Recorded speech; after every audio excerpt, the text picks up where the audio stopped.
Bien, ya llegó Celso a su columna Cita de Letras. ¿Cómo estás, Celso? Bien, ¿cómo andan? Me enteré el nombre recién acá. Sí, ¿Te gustó? Me gustó. Es parte de la espontaneidad que tiene este programa, Perfecto, ¿viste? perfecto. Tenías miedo que se llamara Cita con Celso. Sí, tenía miedo. O Celso Eso es y más para vos. pero da una segunda lectura eso. Entonces, Sí, tu cita con las letras, me gusta más. Cita con las letras. No, Cita de Letras. Ah, cita de letras. En vez de sopa de letras. Perfecto. Cita de letras. Estaba Bueno, se pensado y puede yo la pulir arruiné. La metáfora, Claro, Celso, no te cierres la claro. metáfora. Se puede pulir todavía. Lo vamos a ir trabajando. Bueno, bien. ¿Cómo estás? Bien, todo rato. ¿Tenés calor? Acalorado sí, pero va a pasar. Bueno, Toca el tambor. toca el tambor. Bueno, ¿qué nos trajiste? Bueno, traje bastante. Hoy vamos a hablar de autores novelistas, mejor dicho, a partir de los cuales se empezó a escribir distinto. ¿Sí? Qué Vamos bien. a hablar de... Como punto de inflexión. Exactamente, yo te decía recién el ABC de la novela argentina. Así que en realidad sería un A-P-A. Un APA. Sí, un APA. El APA de la novela argentina. Por supuesto que hay más novelistas, son inagotables, pero vamos a hablar de escritores que marcaron un estilo muy propio y a partir de los cuales se revolucionó por completo el panorama de la novela en Argentina. El primero es Arlt. Arlt tiene la peculiaridad, Roberto Arlt, que alguna vez me lo reclamó nuestro querido Waldo, el padrino Eugenio, tiene la peculiaridad de que nace con el siglo, nace en 1900, exactamente, muere en 1942, muere muy joven. Él tiene 4 novelas publicadas, solamente es más conocido por sus Aguafuertes y por sus... Los Aguafuertes eran una especie de crónicas que él publicaba en el diario El Mundo, y por los cuentos, y por las obras de teatro también. Pero la novela de Arlt marca un punto de inflexión en la narrativa argentina porque él introduce la modernidad a la literatura argentina. Hasta que Arlt se siente a escribir, era todo criollismo. Gauchos, la pampa, la doma, cosas que están muy buenas, pero llega un momento en que se agota y él introduce la modernidad, introduce la ciudad en la narrativa argentina. ¿Te puedo Vos hacer una pensá, pregunta? ya te dejo decir esto, Sí. vos pensá que Arlt, el padrino de Arlt, es Guiraldes. Guiraldes, autor de Don Segundo Sombra. Sí. O sea, es como que Guiraldes está de salida y le da la entrada a lo nuevo que viene. Arlt es contemporáneo de Marechal, ¿no? No. ¿Es anterior Marechal o posterior? Posterior. Ah. Posterior. Sí, posterior. Arlt prácticamente no tiene contemporáneos. Porque ni siquiera Borges es contemporáneo de Arlt. Borges empieza a publicar y Arlt ya había terminado de publicar. Así que muere muy joven, como te decía. Él tiene 4 novelas, la última no la nombramos porque es muy mala. Empezamos por la primera, El juguete rabioso, que cuenta la historia de un chico que es aprendiz de ladrón. ¿Sí? En los suburbios de Buenos Aires él se convierte en un aprendiz de ladrón. Esa es la primera novela, que es la que le publica a Guiraldes, y tiene una peculiaridad, que era que estaba escrita con falta de ortografía y Guiraldes se la corrige. Entonces Arlt va a responder mucho más adelante a las críticas que se le hacen a sus libros en el prólogo a Los Lanzallamas, que es su tercer libro, que es la continuación del segundo, que es Los Siete Locos. ¿Pero los errores eran a propósito porque era un chico? No, porque él era... porque los no cometió. estaba escolarizado, Ah. era sumamente autodidacta. Y él responde en este prólogo, que es una toma de posición impresionante, diciendo: se dice de mí que escribo mal. Es posible. De cualquier manera, no tendré dificultad en citar a numerosa gente que escribe bien y a quienes únicamente leen correctos miembros de su familia. Claro. Dice Arlt. Perdón, ese es mi celular, no sé qué me está escribiendo. Soy como de China más allá. Zorrilla, lo de Mirta Negra. Bueno, él introduce entonces la modernidad en la narrativa argentina. De hecho, este prólogo es una toma de postura, porque él dice: yo escribo después de trabajar todo el día, yo no tengo plata, yo no pertenezco a la tradición de la literatura argentina de escritores hacendados, escritores con alguna herencia familiar que pueden dedicarse pura y exclusivamente a escribir. Yo tengo que trabajar todo el día y escribo estas páginas cuando termino de trabajar. Y de hecho, el último párrafo dice: el porvenir es triunfalmente nuestro. Nos lo hemos ganado con sudor de tinta y rechinar de dientes frente a la underground, o sea, frente a la máquina de escribir, que golpeamos con manos fatigadas, hora tras hora, hora tras hora. A veces se le caía la cabeza a uno de fatiga, pero mientras escribo estas líneas, pienso en mi próxima novela. Aparte, Arlt es como el primer novelista profesional, digamos, el primero que vive de sus escritos. ¿Sí?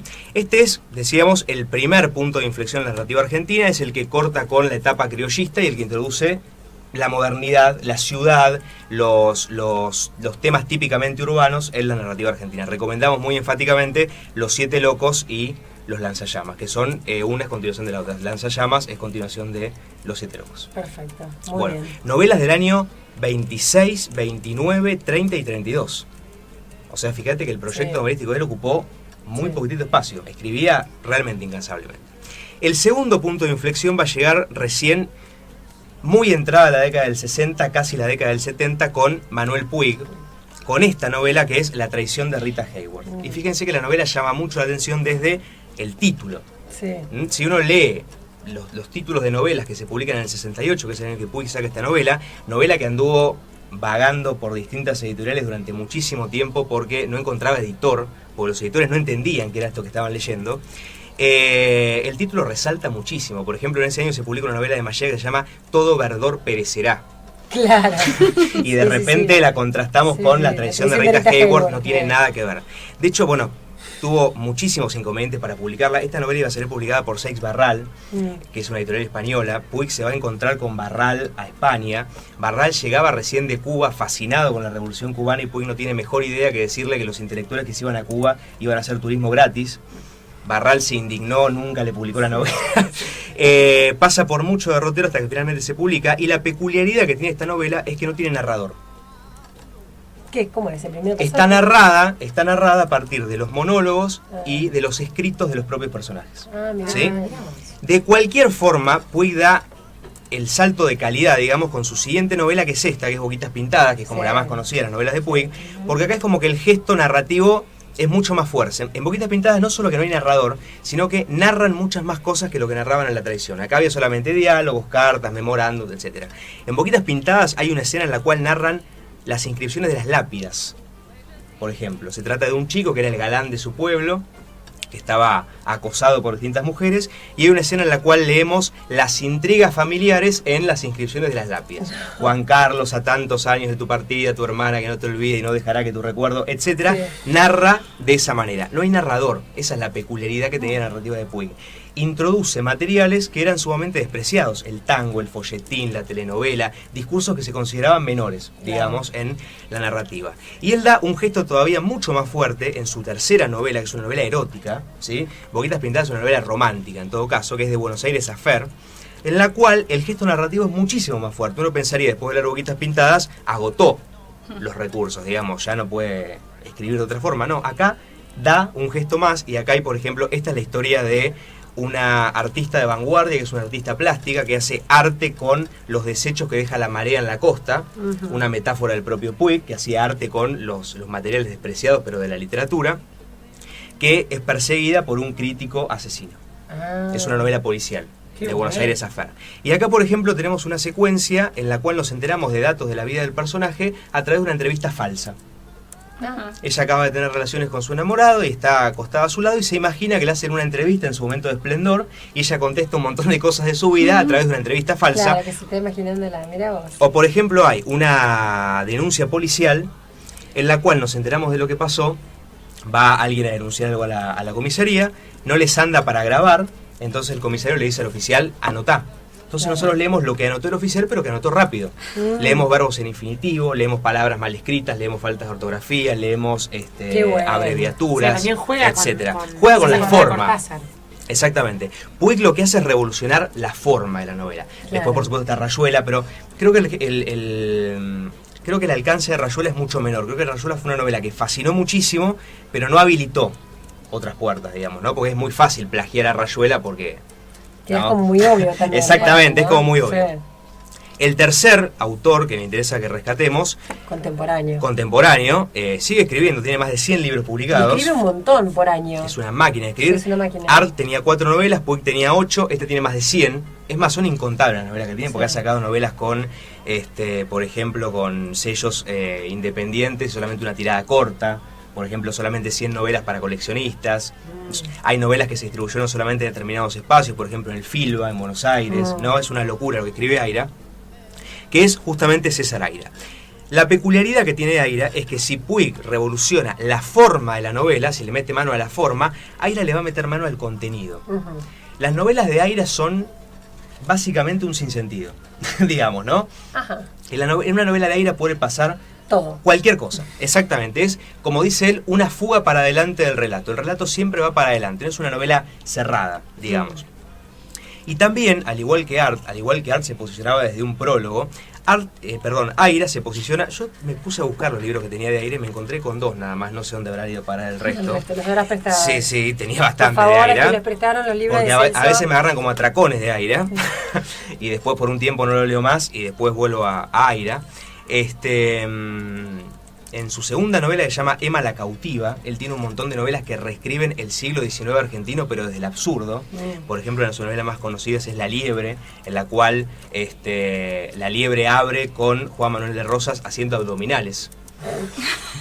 ¿No? Una figura clásica del siglo XIX traído a una situación del siglo XX. Un Rosas que se maldice.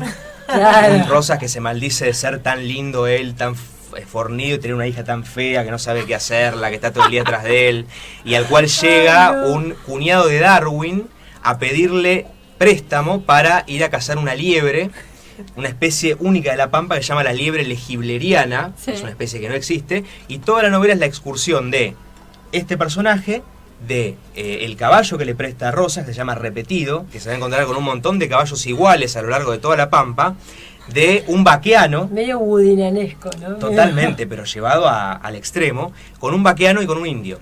Indios que, por ejemplo, en la novela de Aira discuten acerca de lingüística.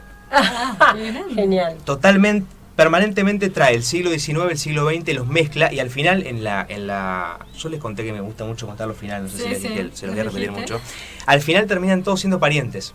En La Liebre. Uno es hijo de otro y es primo y es tío. Todos los protagonistas están relacionados entre sí, estableciendo Aira una afiliación así entre la literatura del siglo XIX y la del siglo XX. ¿No? En definitiva, todos somos hijos de todos, termina diciendo. Les decía, en el prólogo, en la contratapa de su segunda novela, él dice: yo sé que toda contratapa es una tapa en contra.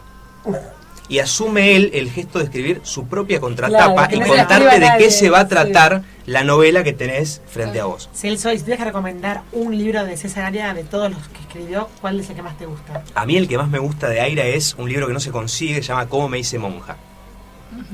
Que está narrado por una niña que se llama César Aira, que nos cuenta, que nos cuenta que va a tomar un helado con su papá y todo lo que se desencadena a partir de ese helado. Esa es la mejor novela para mí que tiene Aira, porque él tiene una peculiaridad. Él es muy cínico en cuanto a sus declaraciones. Él dice: de mis novelas hacen muchas tesis, pero bueno, yo los entiendo, porque mi novela es como un cóctel de Derrida, de Foucault, todo lo que ustedes estudian en la facultad está ahí, entonces les viene bien leer una novela mía, la descomponen y ahí tienen toda una tesis armada. Es como un autor acerca del que se puede decir muy poco en realidad.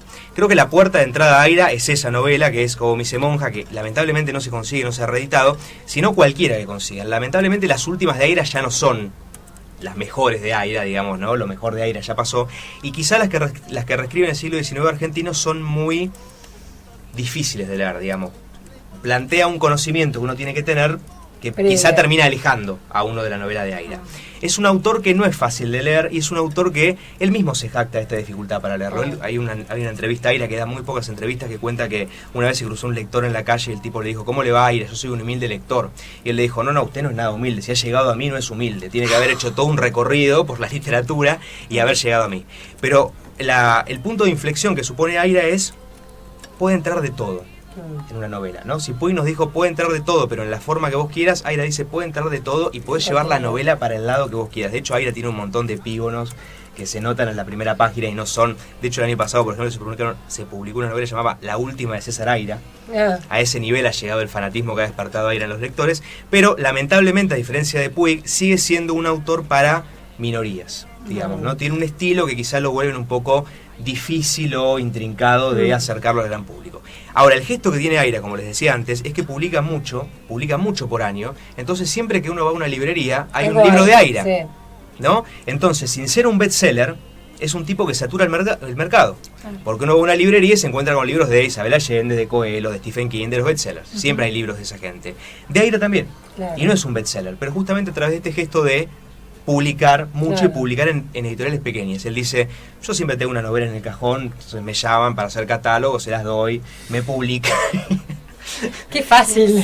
Qué capacidad, ¿no? Qué bueno, bárbaro. y al mismo tiempo es un tipo que dice: yo no corrijo mucho mis novelas, escribo una paginita por día, cuando me cansa la termino y empiezo otra. No, es como un tipo que, a ver, está bueno, como que te interpela demasiado como lector, ¿no? Porque es como que te dice: a ver, ¿hasta qué punto mis declaraciones te afectan para que vos leas mi novela o para que juzgues mi obra? Claro. digamos. Está bueno. Así que bueno, los recomendados de hoy son como los 3 escritores que sí o sí hay que leer para entender cómo funciona la novela, por lo menos en Argentina. Después ya nos vamos a ir para los costados, pero arrancamos con los centrales. Muy bien. Art, Puig y Aira. Art, Puig y Aira. Si quieren entrar a Art, El juguete rabioso es como la más fácil de leer. Si quieren entrar a Puig, Boquitas Pintadas, que es como la que todos leen en la escuela, así que por ahí estaría bueno leerla de grande, porque todos tienen por ahí la imagen de la escuela, de que fue un plomo leerla.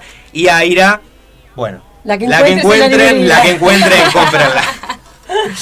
Bien, Celso, gracias. We're happy.